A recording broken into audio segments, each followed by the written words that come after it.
welcome to TAMIL360 TV. பல் விளக்கினாலும் வாயில bad smell வருதா?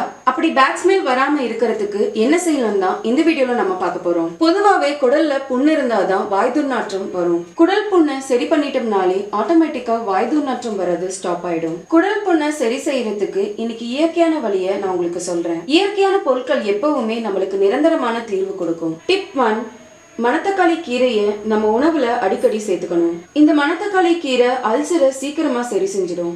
இதை நம்ம சமைச்சு சாப்பிட்றத விட காலையில வெறும் வயிற்றுல 5-6 இலையை எடுத்து நல்லா வாஷ் பண்ணிட்டு மென்னு சாப்பிட்டோம்னாலே புண்ணு சீக்கிரமா சரியாயிடும். டிப் 2, திருவிழா பொடி.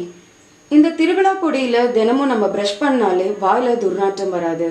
இந்த திருவிழா பொடி 3 பொருளோட கூட்டு பொருள் தான். அது என்னன்னா நெல்லிக்காய், கடுக்காய், தாண்டிக்காய், இது 3 சேர்ந்தது தான் திரிபலா பொடி.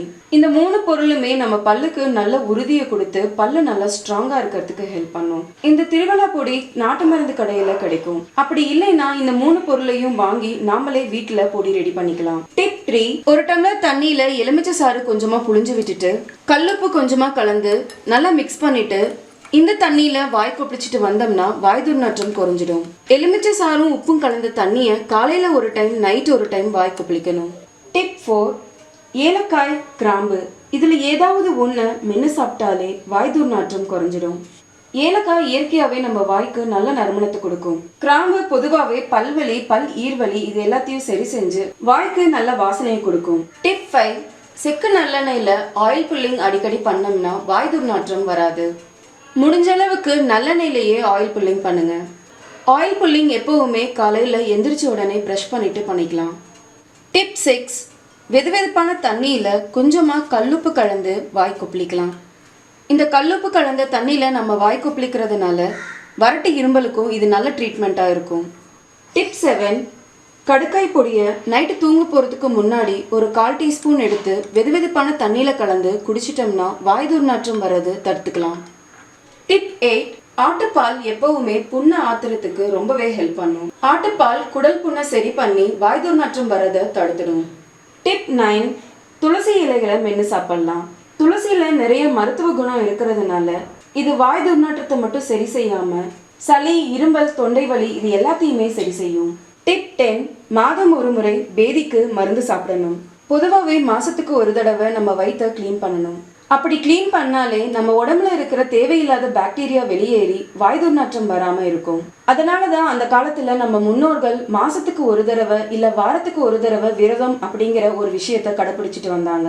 டிப் 11, நாயுருவி வேர் நாட்டு மருந்து கடையில கிடைக்கும்.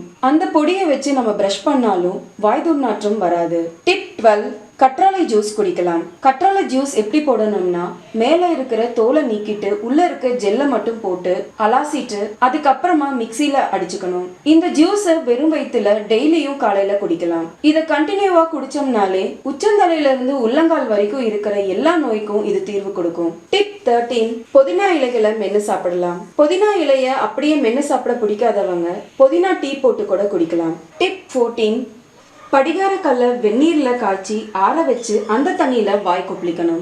இந்த மாதிரி வாய் கொப்பளிக்கும் போது வாய் துர்நாற்றம் கண்டிப்பா வராது. டிப் 15, இன்ஸ்டன்டா வாயில இருக்கிற துர்நாற்றத்தை நீக்கிறதுக்கு சோம்ப அப்பப்போ வாயில போட்டு மென்னுட்டே இருந்தோம்னா கண்டிப்பா துர்நாற்றம் வராது. இது ஜீரண சக்திக்கும் நல்லா ஹெல்ப் பண்ணும். நான் சொன்ன இந்த 15 டிப்ஸ்ல உங்களுக்கு எது யூஸ்ஃபுல்லா இருக்கோ அதை செஞ்சு பாருங்க. இது எல்லாமே இயற்கையான பொருள் அப்படிங்கறதுனால சைடு எஃபெக்ட்ஸ் எதுவும் கிடையாது. அதனால குழந்தைங்கள்ல இருந்து பெரியவங்க வரைக்கும் எல்லாருமே இதை ட்ரை பண்ணலாம். இந்த வீடியோ உங்களுக்கு யூஸ்ஃபுல்லா இருந்துச்சுன்னு நினைச்சீங்கன்னா நீங்க விரும்புற ஒருத்தருக்கு இந்த வீடியோவை வாட்ஸ்அப்ல ஷேர் பண்ணுங்க. TAMIL360 TV சப்ஸ்கிரைப் பண்ணலன்னா இப்பவே கீழே இருக்க ரெட் கலர் பட்டனை அழுத்தி சப்ஸ்கிரைப் பண்ணிக்கோங்க. நாங்க அப்லோட் பண்ற வீடியோஸை உடனுக்குடன் தெரிஞ்சுக்கணும்னா மறக்காம பக்கத்துல இருக்க பெல் ஐக்கானையும் கிளிக் பண்ணிக்கோங்க.